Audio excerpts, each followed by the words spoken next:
Jeremias 12, a partir do versículo 7. Na semana passada nós vimos até o versículo 6 do capítulo 12. Nessa manhã nós veremos do versículo 7 até o final do capítulo 12, até o versículo 17. O texto será lido e com a graça do Senhor será proclamado nessa manhã. Jeremias 12, do versículo 7 ao versículo 17.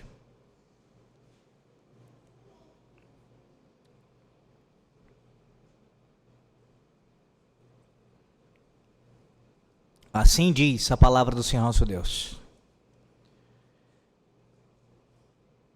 Desamparei a minha casa, abandonei a minha herança. A que mais eu amava, entreguei na mão de seus inimigos. A minha herança tornou-se-me como leão numa floresta. Levantou a voz contra mim, por isso eu aborreci. Acaso é para mim a minha herança ave de rapina de várias cores, contra a qual se ajuntam outras aves de rapina? E depois, ajuntai todos os animais do campo, trazei-os para devorarem. Muitos pastores destruíram a minha vinha e pisaram o meu quinhão. A porção que era o meu prazer, tornaram-na em deserto. Em assolação a tornaram, e a mim clama no seu abandono. Toda a terra está devastada, porque ninguém há que tome isso a peito. Sobre todos os altos desnudos do deserto vieram destruidores, porque a espada do Senhor devora de um a outro extremo da terra. Não há paz para ninguém. Semearam trigo e cegaram espinhos. Cansaram-se, mas sem proveito algum. Envergonhados sereis dos vossos frutos, por causa do brasume da ira do Senhor. Assim diz o Senhor, acerca de todos os meus maus vizinhos, que se apoderam da minha herança, que deixei ao meu povo de Israel. Eis que os arrancarei da sua terra, e a casa de Judá arrancarei do meio deles. E será que, depois de os haver arrancado, tornarei a compadecer-me deles, e os farei voltar, cada um à sua herança, cada um à sua terra. Se diligentemente aprenderem os caminhos do meu povo, jurando pelo meu nome, tão certo como vive o Senhor, como ensinaram o meu povo a jurar por Baal, então serão edificados no meio do meu povo, no meio do meu povo. Mas se não quiserem ouvir, arrancarei tal nação, arrancá-la-ei e a farei perecer, diz o Senhor. Amém. Há um poeta escocês do século XVIII que escreveu um poema, um famoso poema, sobre um voto quebrado da mulher sem fé. A mulher que ele ama o abandonou. Essa é a temática do seu poema. A mulher que ele ama o abandonou. No entanto, o poeta ele anseia pelo seu amor inconstante e se pergunta se ela algum dia irá voltar, o seu amor. Ele teme pela segurança dela no caminho acidentado da vida, já que ele não iria mais poder proteger essa mulher. E ele diz assim em seu poema: rodeado pelos firmes braços dela, como voavam os momentos de êxtase. Devo pensar, ela se foi. O secreto júbilo exultante no meu coração, e ela ignora o meu gemido, e está ela perdida para todo sempre? Ah, como ela pode carregar um coração tão egoísta, tão fora do alcance da honra, fora do alcance da verdade, como da parte mais afeiçoada do amante, o prometido marido da sua juventude. Ai, o caminho da vida pode ser acidentado, o caminho dela pode ser de dura angústia. Então quem acalmará suas dores e sofrimentos? Quem compartilhará das suas tristezas e fará com que elas diminuam? O título do poema é O Lamento. O Lamento. E meus irmãos, o livro de Jeremias, como você muito bem sabe, está repleto de lamentos. cheio de lamentos, a maioria deles proferida pelo próprio profeta Jeremias, repetidas vezes. O profeta chorão, ele verte as suas lágrimas quentes de tristeza, arrependimento e solidão. Ele faz isso muitas vezes, mas aqui no capítulo 12, o lamento descrito é um lamento diferente. Ou melhor dizendo, o lamento aqui não é de Jeremias em primeiro lugar. O lamento aqui descrito é um lamento do próprio Deus. Sim, no capítulo 12, estamos diante do Senhor nosso Deus, lamentando pela situação da sua herança, do seu povo. Essa manhã nós ouviremos Deus falando conosco, nos chamando a atenção, nos instruindo pela sua palavra, que Ele lamenta a dolorosa perda de sua herança, mas ainda oferece restauração futura da herança do seu povo. Veja, o Senhor Deus, Ele lamenta a dolorosa perda de sua herança.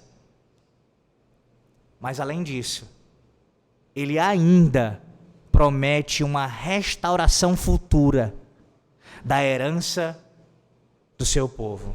Observe, o capítulo 11, ou melhor dizendo, o final do capítulo 11, vimos semana passada, a partir do versículo 18, até o versículo 6 do capítulo 12, nós vimos o lamento do profeta Jeremias, mais um desses lamentos de Jeremias. Nós vimos que ele foi rejeitado pelo seu próprio povo, até mesmo pelas pessoas da sua cidade, até mesmo pelos seus familiares. Agora, do versículo 7 ao 17, a passagem aqui que estamos ouvindo Deus falar conosco, ela é sim paralela a esse texto. Não apenas no sentido de que ela vem após, logo imediatamente, mas o tema, você tem algo semelhante aqui. O lamento antes é do profeta, mas agora o lamento é do Senhor Deus, onde nós vemos o povo demonstrando hostilidade para com o Senhor. Em outras palavras, antes vimos na semana passada como Jeremias foi desprezado, foi rejeitado pelos seus. Agora veremos como Deus é rejeitado pelo seu povo amado. E a passagem em questão, meus irmãos, ela está dividida de forma muito simples aqui. Veja, do versículo 7 ao versículo 13, nós temos aqui a primeira parte da passagem, do 7 ao 13, e a segunda parte, do 14 ao versículo 17. E o que une especialmente esses dois pedaços aqui, essas duas partes? 7 ao 13 e depois do 14 ao 17. É a palavra hebraica nahal. Essa palavra é a palavra traduzida aqui por herança. Ela aparece no versículo 7, no versículo 8, no versículo 9, no versículo 14 e no versículo 15. Há uma ênfase aqui.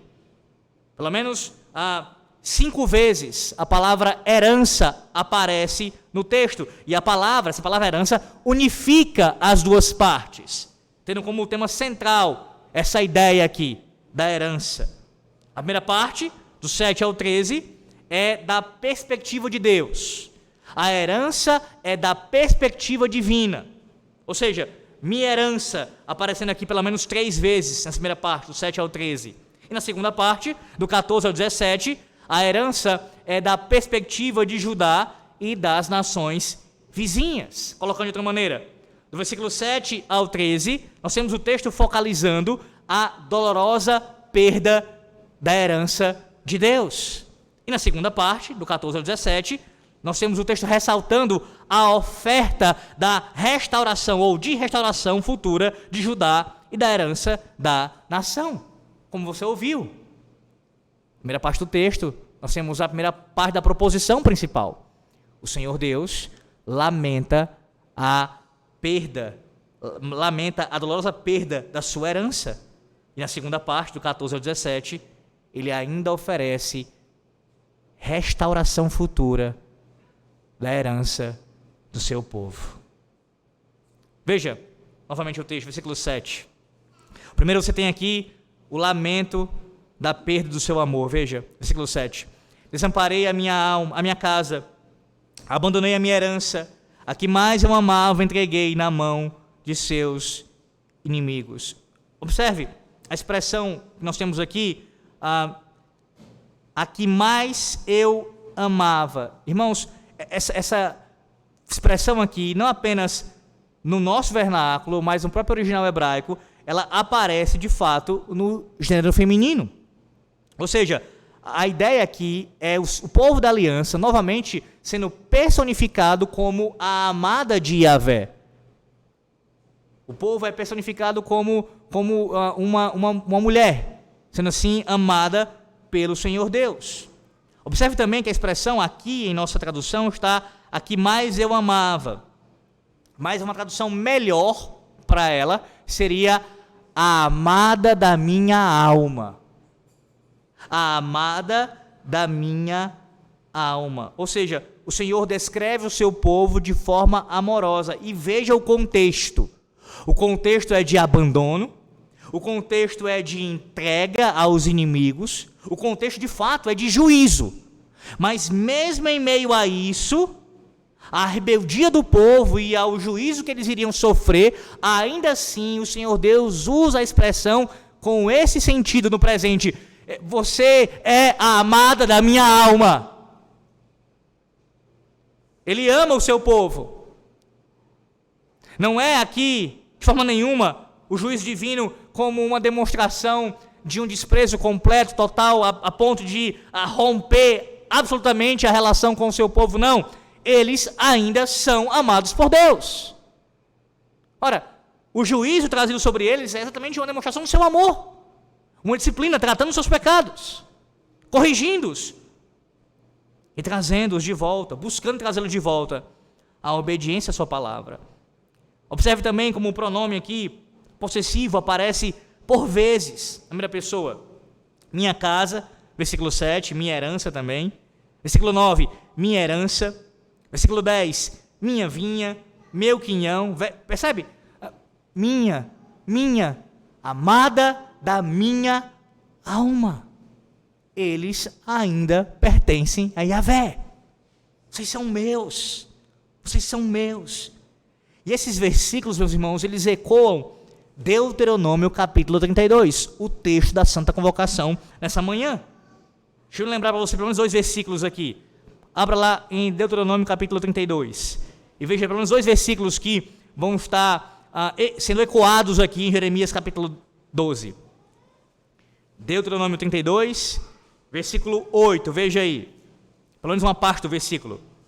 É dito: distribuía as heranças às nações, ou seja, uma porção da terra para cada povo. Agora veja o versículo 9, como ele também reteve uma herança para si. Versículo 9, porque a porção do Senhor é o seu povo, Jacó é a parte da sua herança. Você sabe, o profeta Jeremias, ele usa frequentemente o livro de Deuteronômio, o livro da aliança, para expor diante do povo da aliança. E novamente ele faz menção aqui a este livro.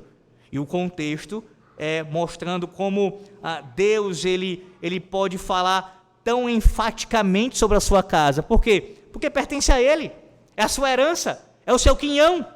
Deus zela pelo seu povo de maneira justa. Ele tem uma reivindicação sobre nós por direito inalienável. Nós pertencemos a Ele. Portanto, Ele não só pode, como assim Ele vai falar nesses termos.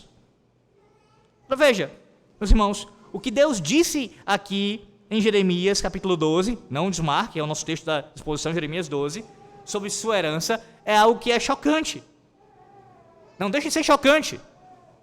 Entendendo isso como pano de fundo, amada da minha alma, minha herança, são meus, mas veja, há algo chocante aqui. Deus diz que abandonaria o seu povo. Ele iria entregar o seu povo, versículo 7 é claro com relação a isso, ele entregaria o seu povo aos seus inimigos. O povo de Deus, meus irmãos, como nós temos ouvido desde o começo de Jeremias, tinha rejeitado ao Senhor, quebrado a sua aliança. Observe aí as expressões usadas, para você ver a riqueza do texto. Versículo de número 7, novamente. Você tem a palavra casa, desamparei a minha casa. Também tem abandonei a minha herança, veja os paralelos aqui, 3 que eu quero mostrar, casa, herança, e você ainda tem também aqui aparecendo a expressão a quem mais eu amava, entreguei nas mãos de seus inimigos. Aqui, meus irmãos, esses termos utilizados pelo Senhor Deus através do profeta Jeremias, veja, tendo em mente, a que mais eu amava como a amada da minha alma, tá? As 3 aqui. Tanto casa, herança, como a amada da minha alma. Esses 3 termos paralelos. Há um comentarista que ele olha para esses 3 termos aqui e ele entende como se fosse uma espécie de acúmulo progressivo. Ele entende que a casa é uma referência ao templo, a herança uma referência à terra, e a amada da minha alma, obviamente, uma referência ao próprio povo. Então é como Deus estivesse falando assim, Deus irá abandonar o templo, a herança, no caso a terra, bem como também o seu próprio povo. Tudo isso seria rejeitado pelo Senhor. Tudo isso. Há outros que não fazem essa diferenciação tão grande entre os termos, mas entendem aqui basicamente como se referindo ao próprio povo do Senhor. Ao próprio povo. Mas veja, como há uma ênfase aqui, Deus está de forma variada, tríplice, falando em síntese basicamente a mesma coisa. Eu irei abandoná-los. Eu irei rejeitá-los. Tenha em mente que, como pano de fundo aqui, o contexto que Deus fala isso é um contexto novamente, de divórcio. É essa a ideia. Assim como você viu lá no capítulo 2 de Jeremias, novamente essa ideia aparece aqui. É esse o sentido de abandonar aqui. O povo havia quebrado a aliança, havia violado o pacto, e Deus estava rejeitando a sua esposa infiel. Mas note que esse rejeitar aqui, esse odiar demonstrado pelo Senhor, meus irmãos, não é um odiar a ponto de isso ser uma contradição com o seu amor, de forma nenhuma. De forma nenhuma. É nesse sentido, vocês quebraram o pacto e por isso sofreram as consequências dessa quebra. Mas ainda assim, tenha isso em mente, ainda assim, eu continuo amando vocês. Colocando de outra maneira, Deus não vai dar a carta de divórcio em última instância. Não vai fazer isso. Não vai. Eles vão sofrer as consequências dos seus pecados, ou seja, ali os termos da aliança serão utilizados contra eles, como de fato já está acontecendo aqui, mas em última instância, Deus ainda estará guardando-os. Eles serão ainda preservados por Deus. Que sentido? Deus terá sempre o seu remanescente fiel. Então, por mais que a ideia de divórcio esteja presente aqui, essa ideia de entregar, de abandonar, é uma ideia de divórcio sim, não perca de vista que em última instância, Deus não vai entregar a carta de divórcio. A restauração, ela está assim, aqui sendo vista. Claro, especialmente na segunda parte do texto, mas já aqui não tenha isso longe da sua vista. E por que isso aconteceu? Ora, veja o versículo de número 8, parte A. A minha herança tornou-se-me como um leão numa floresta, levantou a voz contra mim. Há um ditado comum que diz assim, né, mais ou menos assim, que existem aqueles que mordem a mão daqueles que alimentam. É um provérbio comum, morder a mão daquele que o alimenta. É algo semelhante que está acontecendo aqui. Eles se comportaram como um animal selvagem, como um leão que estava rugindo contra o seu Criador, contra o seu Senhor. Eu quero lembrar você do que foi que Deus fala na sua palavra lá em Gênesis capítulo 49. Vá para Gênesis 49, versículo 9. Veja, Gênesis 49, versículo 9. Sem desmarcar Jeremias 12. Gênesis 49, versículo 9.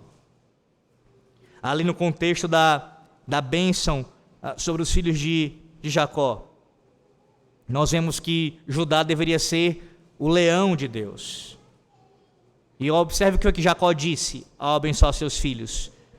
49, versículo 9. Judá é leãozinho, da presa subiste, filho meu. Encurva-se e deita-se como leão e como leoa. Quem o despertará? Percebe? Aquele que é chamado, Judá, de leão, que deveria ser o leão de Deus, aqui, no capítulo 12 de Jeremias, ruge contra o seu Senhor. Era hostil, era inimigo do Senhor.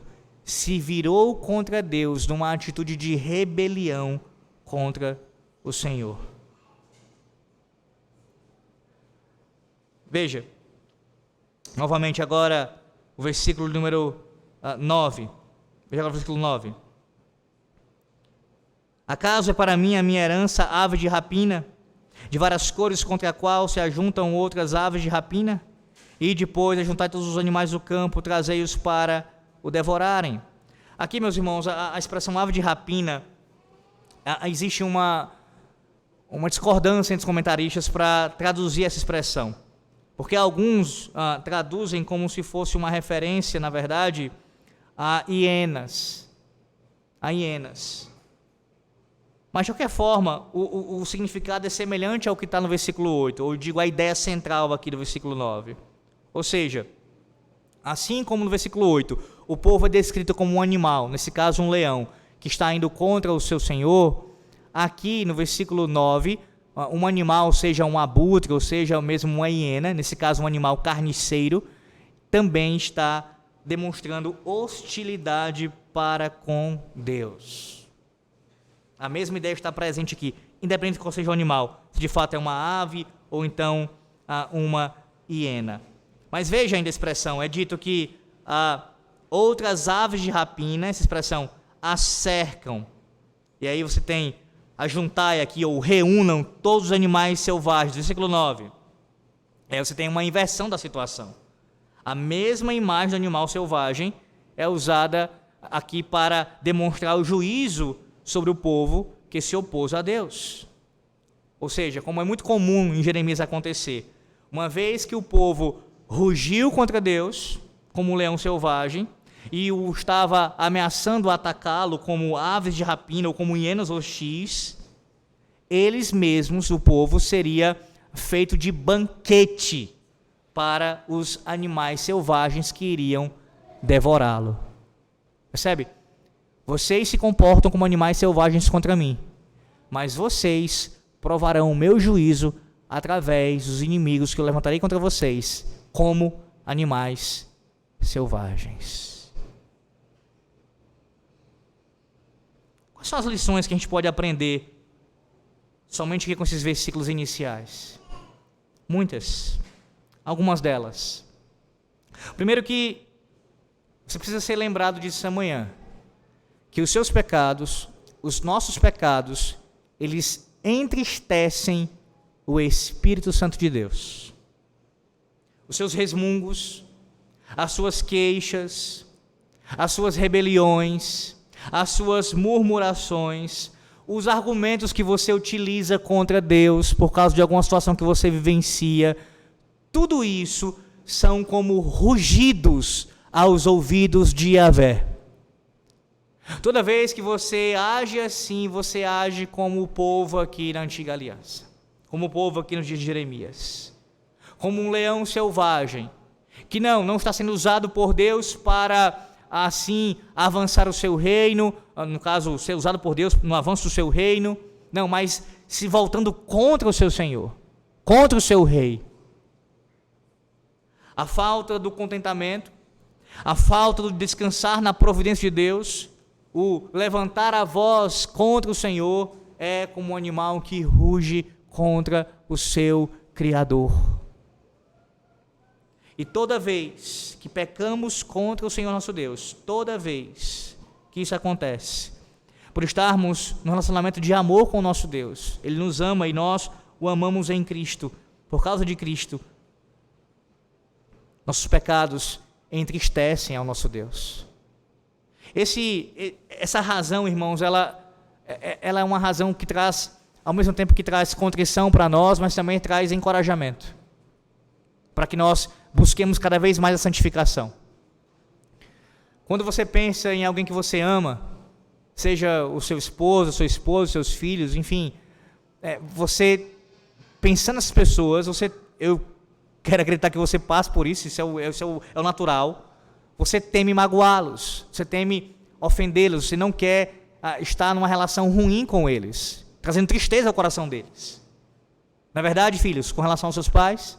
Não é verdade, pais, com relação aos seus filhos? Não é verdade, com relação entre nós aqui na igreja, como irmãos em Cristo, nós temos receio de ofender e de trazer tristeza ao coração dos nossos irmãos, ou pelo menos deveríamos ter. Quanto mais isso deveria ser verdade em nossas vidas com relação ao nosso Deus. Lembre-se do que a palavra de Deus fala em Efésios. Os nossos pecados entristecem o Santo Espírito de Deus. Nessa manhã eu ser lembrado disso. A forma como Deus fala através aqui de Jeremias, a partir do versículo 7, demonstra esse lamento do Senhor. Numa linguagem aqui, como os teólogos chamam, um antropopatismo, ou seja, sentimentos humanos atribuídos ao Senhor nosso Deus. Deus aqui, de forma condescendente, falando com o seu povo, demonstrando toda a sua dor e sua tristeza por causa dos pecados do seu povo. A tristeza que nós causamos ao nosso Deus deve ser encorajamento para a nossa busca de maior santificação. Mas, em segundo lugar, também há um outro ensino aqui, uma outra verdade importantíssima que nós aprendemos aqui. A saber, não importa o que nós temos de suportar, Deus já passou por coisa pior. Você ouviu isso domingo passado? Mas eu vou lembrá-lo, especialmente nesse texto, porque ele foca nisso. Não importa o que você tenha passado ou o que você ainda irá passar, Deus já passou por algo pior. Sim, o lamento de Deus aqui, ele acontece pouco depois da queixa de Jeremias, no início do capítulo 12. Você lembra? Havia uma conspiração que estava sendo feita, tramada, contra Jeremias, até mesmo envolvendo familiares seus ali, que planejavam matar o profeta. Traição, planejamento de assassinato, conspiração, tudo isso contra o profeta. Aí veja a riqueza da palavra de Deus, como ela nos ensina de forma tão maravilhosa. Enquanto no início do capítulo 12, nós temos o profeta como alvo da conspiração e alvo desse desprezo, dessa rejeição. Agora, a segunda parte do capítulo 12 nos mostra que Deus é aquele que está sendo desprezado, rejeitado, e estão se levantando contra ele. Colocando de outra maneira, Jeremias, a tua casa te rejeita, a tua casa conspira contra ti, a tua casa tem te traído e se levantado contra você e ameaçado você de morte. Pois bem, a minha casa, a minha herança, a amada da minha alma, rugiu contra mim, se levantou contra mim. Novamente, a linguagem aqui, eu quero lembrá-lo, reflete uma linguagem de divórcio. E, meus irmãos, a experiência humana do divórcio, ela certamente pode fornecer aqui, ainda que numa linguagem, numa situação imperfeita, uma analogia imperfeita, nós dizendo, para entender aqui esse paradoxo entre amor e ódio, refletido aqui nesse texto. De fato, Deus amava o seu povo, mas não poderia deixar de aborrecer, de odiar os seus pecados e rejeitar toda a sua desobediência. Colocando de outra forma, Deus entende os seus sofrimentos. Deus entende os seus sofrimentos. Isso não é bravata de pregador, é a palavra de Deus que nos ensina isso. O próprio Deus nos ensina isso. Eu entendo os seus sofrimentos. Você foi já abandonado? Você já foi rejeitado pelo seu cônjuge? Seus filhos e suas filhas já te desafiaram? Já rugiram contra você? Sua vida está repleta de pessoas ingratas, pessoas que são hostis a você. Deus entende. Ele passou por tudo isso antes. E Deus, melhor do que ninguém, conhece a sua dor. Sim. Na pessoa do Senhor Jesus Cristo, aqui em Jeremias 12, nesse momento também na palavra de Deus, mas especialmente na pessoa do Senhor Jesus Cristo, Deus sabe o que é sofrer por causa dos pecados do seu povo. Sim, meus irmãos, nós não temos um Salvador que é incapaz de se compadecer, de simpatizar com nossas fraquezas. Pelo contrário, temos alguém que sofreu em todos os sentidos, assim como você sofre, assim como eu sofro. A diferença é que ele era e continua a ser sem pecado. Mas sofrer, sofreu. Hebreus capítulo 4, versículo 16 nos lembra: acheguemo-nos, portanto, confiadamente, junto ao trono da graça, a fim de recebermos misericórdia e acharmos graça para socorro em ocasião oportuna. Diante do trono da graça, buscando por meio de Cristo socorro, buscando daquele que pode nos dar socorro, daquele que sofreu em nosso lugar.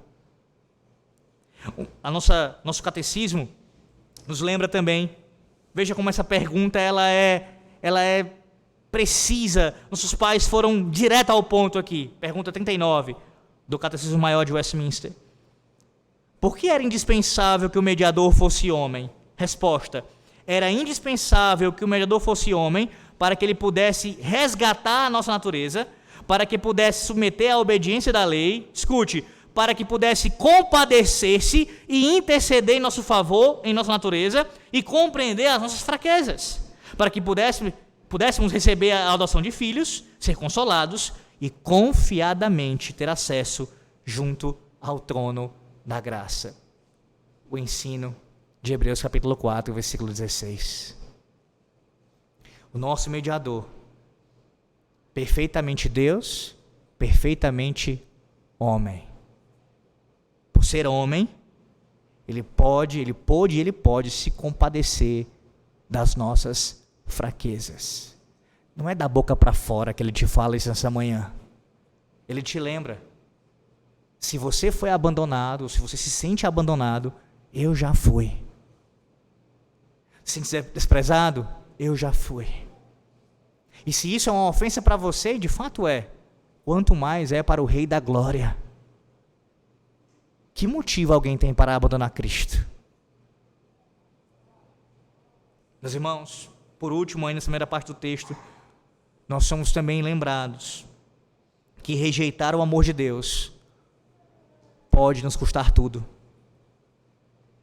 Há um famoso divórcio que ocorreu no ano 2009, na verdade uma briga que ocorreu entre o ano 2009 e 2011, entre Mel Gibson e a sua esposa, então esposa à época, Robin. E o divórcio, ele ali terminou um casamento de quase 30 anos e custou ao ator, diretor e assim, astro de Hollywood, 425 milhões de dólares. Divórcios humanos, eles podem ser onerosos, inclusive financeiramente mesmo.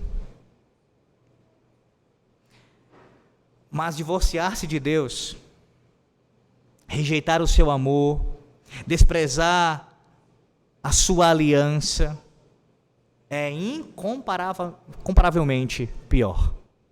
O custo é custar a sua própria eternidade. Se é triste um casal por décadas unido se divorciar e as consequências que vêm desse divórcio para a família, para a igreja, para a sociedade, quanto mais é o abandono do Senhor Deus. Desprezá-lo custa tudo, custa a nossa vida. Veja a sequência do texto, como Deus lamenta também a perda da sua terra. Jeremias 12, a partir do versículo 10. Jeremias 12, a partir do versículo 10. Entre o 10 e o 13 você tem essa ideia aqui presente.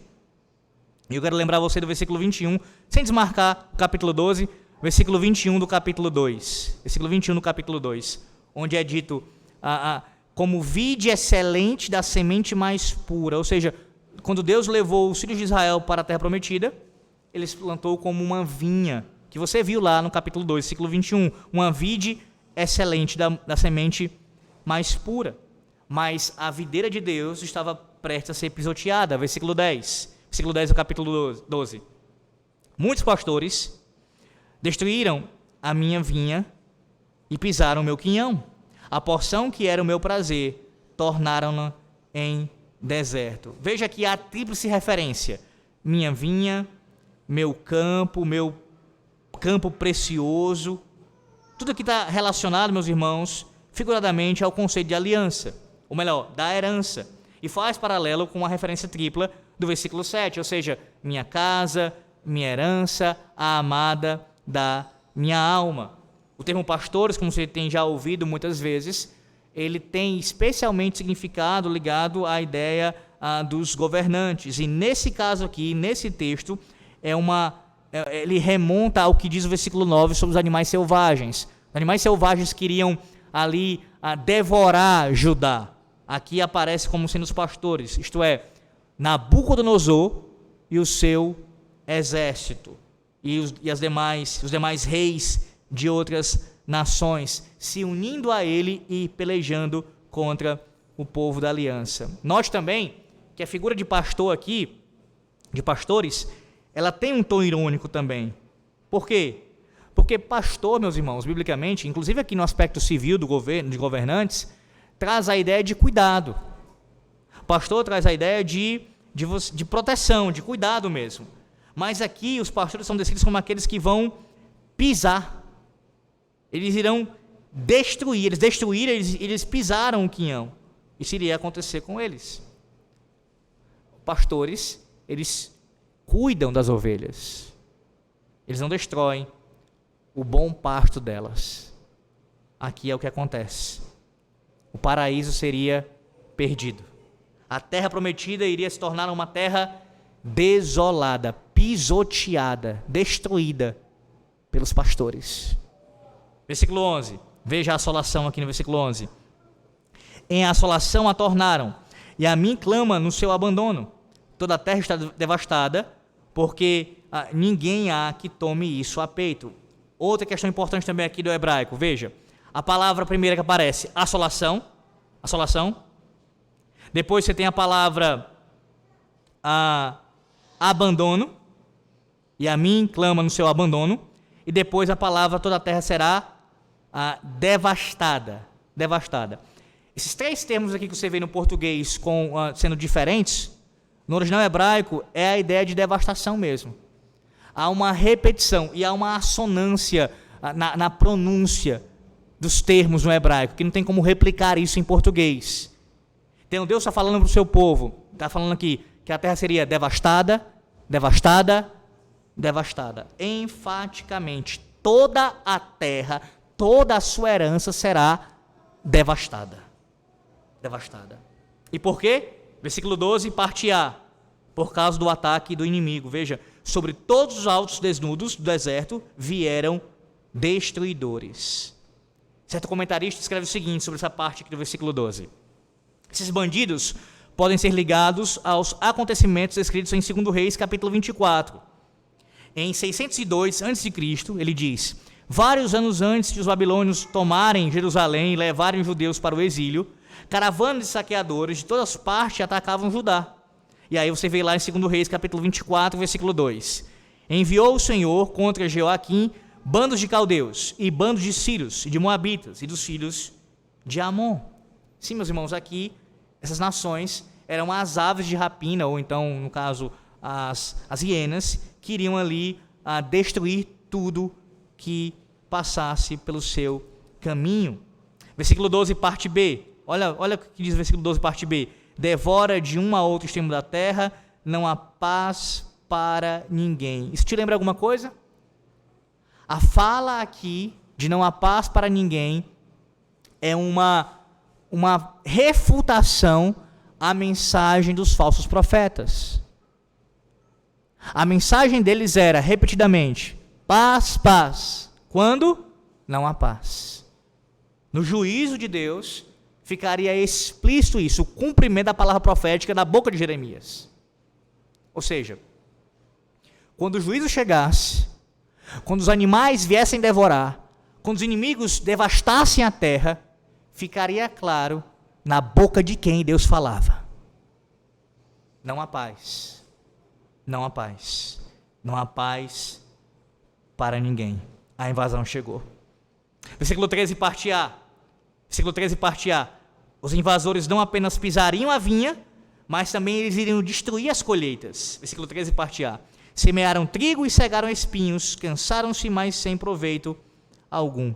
O povo de Israel semeou o trigo, mas quando o ataque começasse, meus irmãos, eles não iriam conseguir cuidar das colheitas. Não haveria nada para ser colhido, a não ser espinhos. Parte B do versículo 13. Envergonhados sereis vossos frutos, por causa do brasume da ira do Senhor. Agora, veja a expressão do versículo 12 ainda, que eu não quero que você perca isso de vista.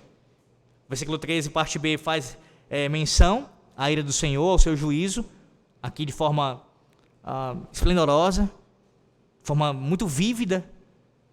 Mas veja, como no versículo 12 isso já foi anunciado com relação a por meio de quem vem o juízo. Em última instância, quem está levantando o juízo? Versículo 12 diz, a parte B, porque a espada do Senhor devora. A espada do Senhor devora. Observe, os animais são descritos, os invasores são aqui citados, mas em última instância, novamente somos lembrados que quem está segurando a espada é Yahvé. Aquele que é descrito por vezes no Antigo Testamento como o guerreiro divino, que peleja as guerras do seu povo, que luta no lugar do seu povo, que vence as batalhas pelo seu povo. Ele aqui, mais uma vez, aparece como aquele que está segurando a espada contra o seu povo. Ele desembaiou a sua espada contra a sua herança.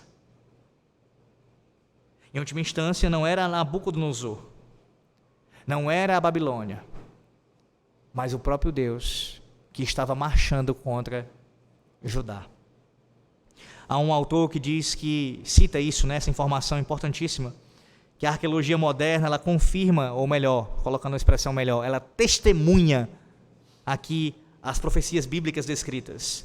Ele diz assim, as escavações feitas nas cidades de Judá mostram que todas foram destruídas por volta de 600 a.C., muitas delas 2 vezes. Não precisamos disso para saber o que aconteceu, porque a palavra de Deus é suficiente.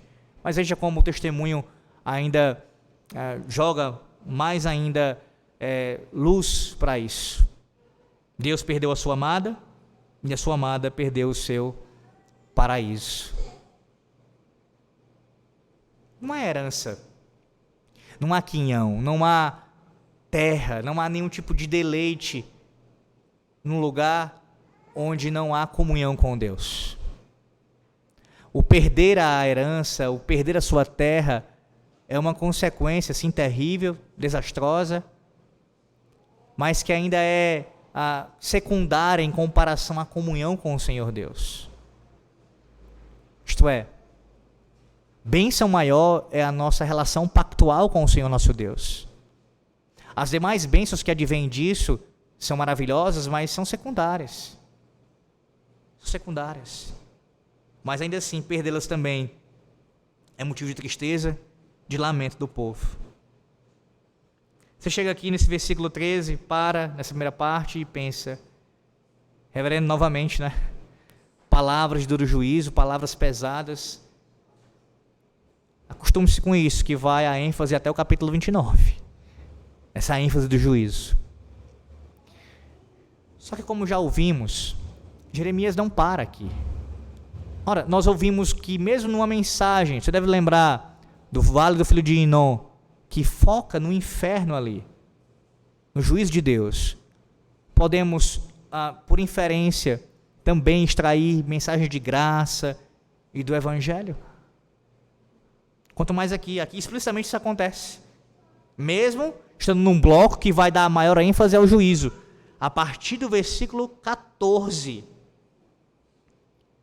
E aí você percebe que não há nenhuma preparação aqui para isso. É como se houvesse abruptamente uma mudança de assunto. Juízo, devastação, castigo, Deus vindo contra o seu povo, a sua espada vai devorar o seu povo, e de repente, agora há uma mudança aqui, nas engrenagens proféticas, na mensagem. A profecia avança numa alta velocidade agora, de juízo para graça, de demonstração de desprezo e rejeição para uma demonstração de restauração, de promessa de restauração para com o seu povo. Sim, no momento você fala de juízo, no seguinte o assunto é só graça. A promessa de salvação vem, meus irmãos, de modo abrupto e inesperado. A surpreendente graça de Deus. E não é à toa que teólogos liberais, eles não apreciam a maneira como o profeta Jeremias ele empurra para lá e para cá as engrenagens proféticas e vai mudando. E aí você vai ler autores liberais que dizem o seguinte: esses versículos não se encaixam aqui. Eles são prosa e não poesia, eles estão cheios de esperança e não de desespero. Eles prometem o retorno e não o exílio, estendem a graça às nações e não apenas a Israel. Eles dizem, portanto, eles não podem ser provenientes de Jeremias. Alguém deve ter acrescentado esses versículos mais tarde. Está cheio de autor liberal falando isso. Não só em Jeremias, mas também em Isaías e outros textos. Eles não entendem aqui essa mudança abrupta. Eles vão dizer, só pode ser uma inserção no texto. Só pode ter sido alguém que colocou isso no texto depois. Não estava na redação original de Jeremias. Ora, há um motivo básico por que Jeremias faz isso. Esse movimento de juízo para a graça, mesmo de forma abrupta. Jeremias era um pregador, meus irmãos. Ele é um pregador. E todo pregador deve anunciar em suas mensagens sempre, mesmo que o texto tenha uma ênfase maior em um aspecto, mas sempre ele anuncia as duas coisas: juízo e graça, misericórdia e também castigo. Os dois termos estão presentes sempre. Jeremias ele não deixava os seus ouvintes no desespero por completo. Por mais que apresentasse a mensagem de juízo, a mensagem de salvação também estava presente. Quando o povo é conduzido ao desespero, há esperança ainda, há uma saída, se arrepender dos pecados e crerem no Senhor Deus. Novamente ele surpreende aqui com a mensagem da graça divina. Jeremias ele distribuiu suas profecias, meus irmãos, de esperança como se fossem numerosas estrelas. É uma ilustração que um autor dá e eu queria citá-la aqui. Estrelas que brilham num céu escuro da ira divina. A ira divina, como esse céu escuro sendo descrito aqui até o versículo 13, e aí você vem do versículo 14 em diante, essas estrelas brilhando como as promessas do Evangelho no meio do juízo. Sempre há essas promessas sendo aqui citadas. E a promessa, especialmente aqui retratada, é a promessa desse paraíso perdido que agora será recuperado. A herança perdida que agora é recuperada. Há um outro poeta, bastante famoso em inglês, chamado John Milton, que veio no século 17. E ele escreveu um poema sobre esse tema, sobre a recuperação do paraíso. Escute o que ele diz: do homem primeiro canta empírea musa, a rebeldia e o fruto que, vedado com o seu mortal sabor, nos trouxe ao mundo, a morte e todo o mal na perda do Éden, até que o homem maior pôde remir-nos, e a dita celestial dar-nos de novo. Jeremias ele está na mesma toada, ou colocando melhor, é claro, em termos aqui, sem sermos anacrônicos, Milton reverberou o que Jeremias está aqui demonstrando. Está falando sobre um paraíso que seria recuperado. Sim, A herança de Yahvé seria novamente suscitada no meio da desolação. A partir do versículo 14. Eu quero que você veja aqui a estrutura do texto. Sua estrutura, veja. Como ela segue, irmãos, um padrão lá de Jeremias capítulo 1, versículo 10. Você deve lembrar disso. Que o ministério dele fazia parte, arrancar nações e plantar nações. Plantar reinos. Veja, versículo 14, parte A. Primeira parte aqui do texto. Os vizinhos ímpios de Israel seriam desarraigados de suas terras. Segunda verdade do texto, parte B do versículo 14. A casa de Judá seria salva do exílio. Terceira, versículo 15. Deus teria compaixão das nações ímpias e as levaria de volta para os seus próprios países. E versículos 16 e 17.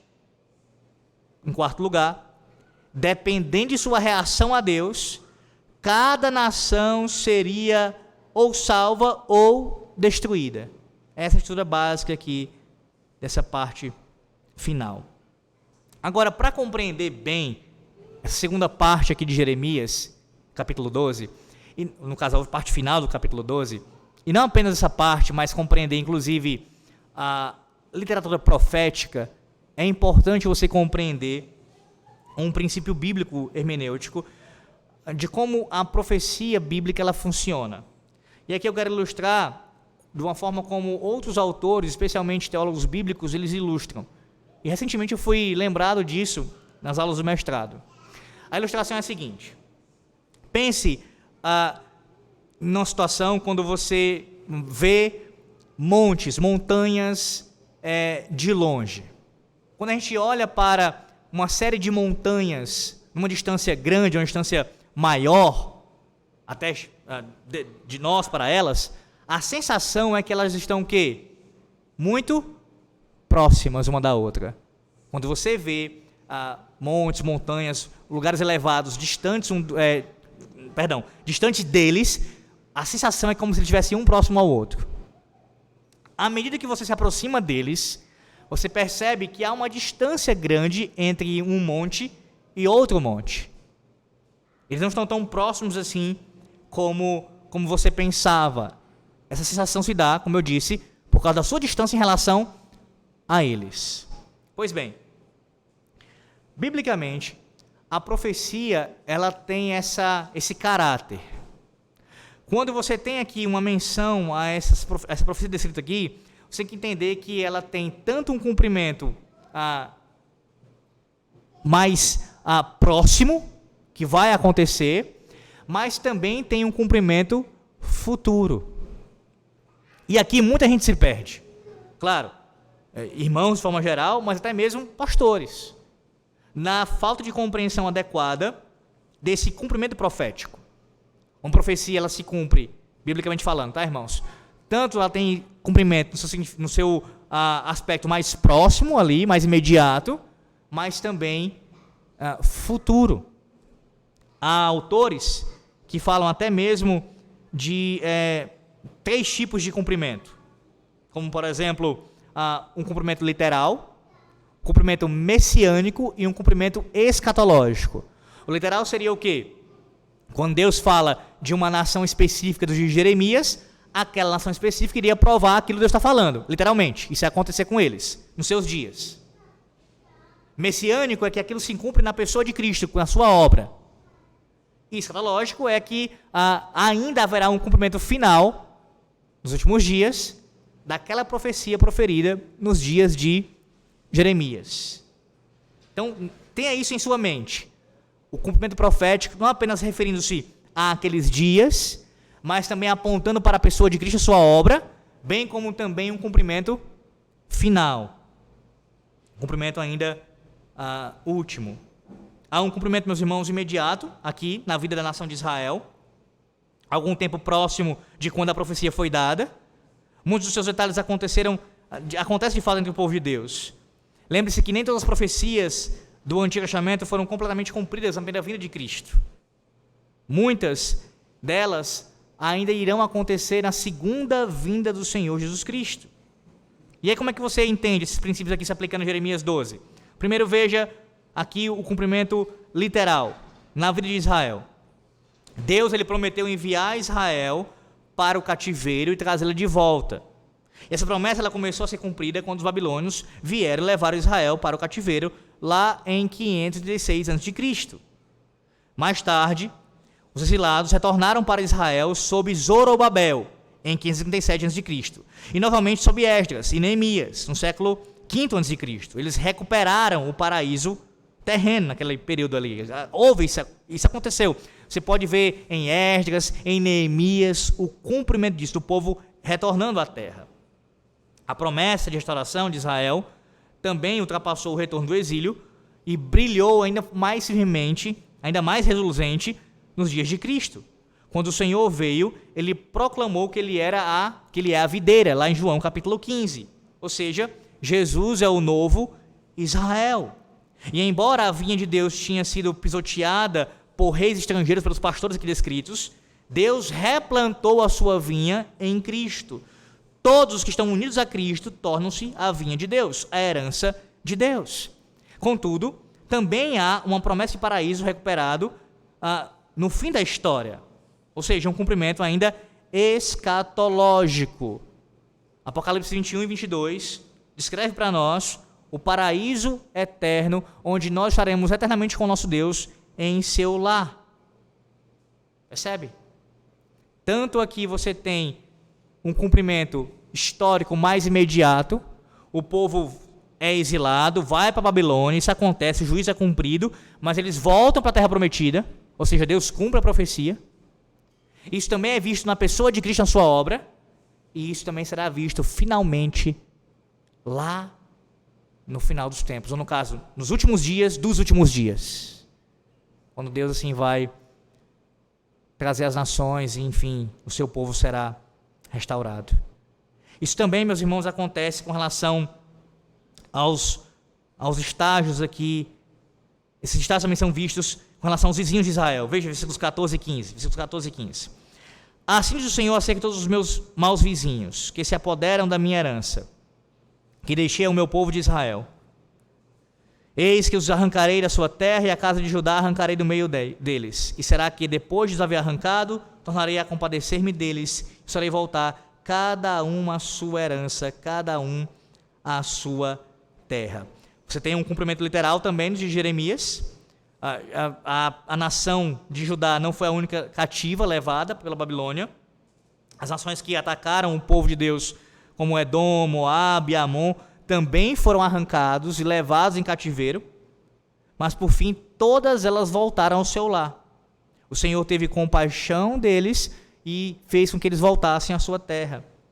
As promessas de Jeremias, as nações também, elas transbordam na pessoa de Cristo. Lembre-se que, especialmente através da pregação apostólica, no ministério de Cristo, a gente já tem vislumbre disso, de pessoas gentílicas que provam do Evangelho, provam ali da promessa do Senhor, e principalmente em Atos dos Apóstolos, na pregação apostólica, você tem os gentios sendo atraídos a Cristo.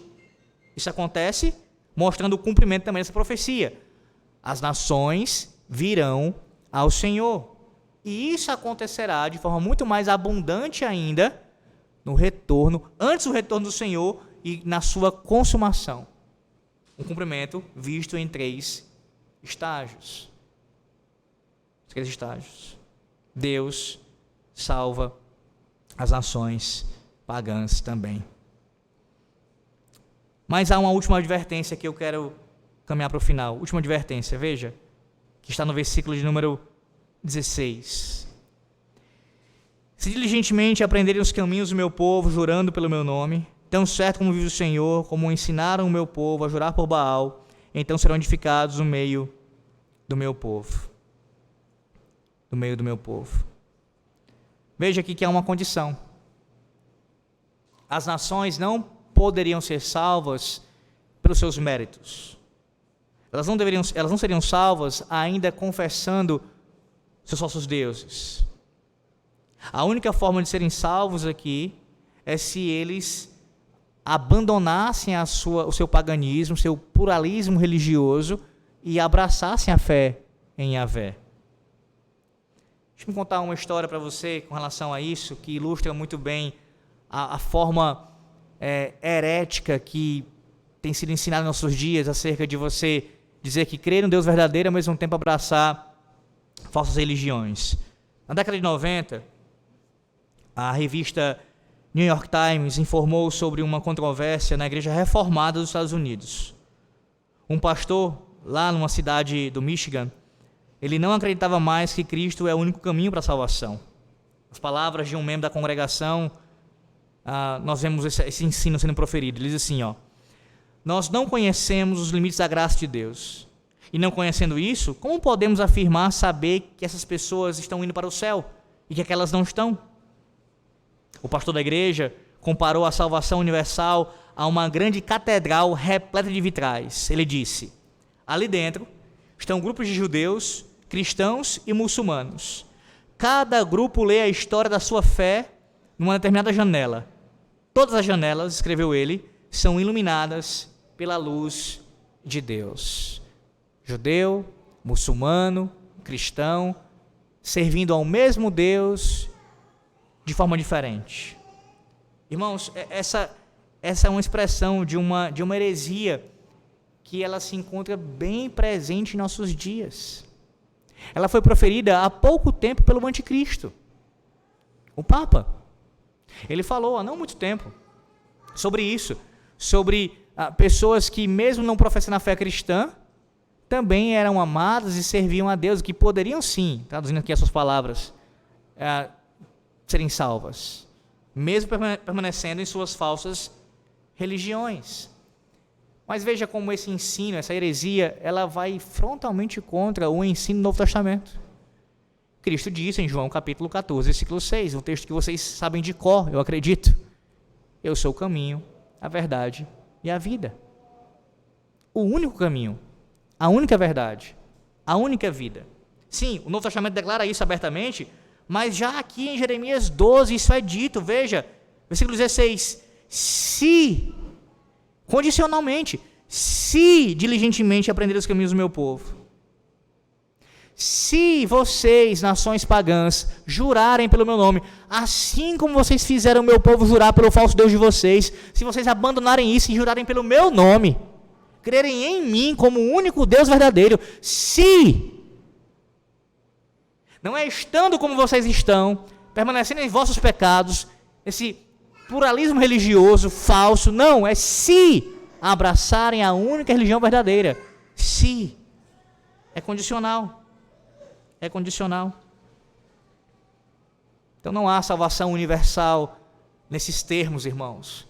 Ou seja, nos termos do universalismo, todos serão salvos indubitavelmente, independente do que aconteça. Não, a salvação é universal no sentido de que todos, judeus e gentios, homens e mulheres, todos serão salvos indistintamente, se crerem no Senhor Jesus Cristo.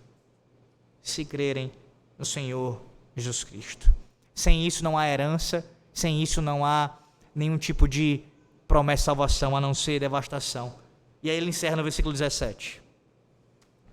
Como ele vai expor isso mais claramente ainda. Mas, se não quiserem ouvir, arrancarei da nação, arrancá-la-ei e a farei perecer, diz o Senhor. Fora do Evangelho, não há salvação. Fora da luz do Evangelho há apenas, meus irmãos, escuridão. Fora da fé em Cristo há apenas juízo eterno. Essa é a mensagem proclamada desde os tempos antigos, dos dias mais remotos. Se você não abandonar os seus pecados, abandonar a sua idolatria, se você não crer no Senhor Jesus Cristo para a sua salvação, se você não fizer isso, o que resta é o que diz o versículo 17. Se não quiserem ouvir, serão arrancados, irão perecer, serão devastados. Se você não jura pelo nome do Senhor, só haverá lamento eterno. Lamento eterno. Percebe que mesmo a mensagem de salvação aqui anunciada, o Evangelho sendo lembrado, a pessoa do Senhor Jesus Cristo sendo proclamada nessa manhã aqui, promessas de bênção maravilhosa, de restauração da parte do Senhor Deus, ainda há sim um aviso de advertência, uma última advertência. Se vocês crerem, esse é o lamento do Senhor nosso Deus essa manhã, visto aqui diante dos nossos olhos, por causa dos pecados do seu povo. Deus lamenta isso, a perda da sua herança, mas ainda assim Ele promete restauração futura, restauração da nossa herança. Amém. Oremos. Te louvamos, Senhor nosso Deus, porque ouvimos de Ti justiça e graça, juízo e misericórdia, condenação e salvação. Tudo isso através da pessoa bendita do Senhor Jesus Cristo. Obrigado, Senhor nosso Deus, por Tua palavra. Obrigado, Senhor nosso Deus, por nos lembrar, nos alertar, nos admoestar, mas também por consolar nosso coração, sabendo que é no Senhor que temos a certeza da restauração de tudo, ó Deus, inclusive da nossa herança. Abençoa o Teu povo com essa certeza essa manhã, e assim nos firma na rocha que é o Senhor, em nome do Senhor Jesus Cristo. Amém.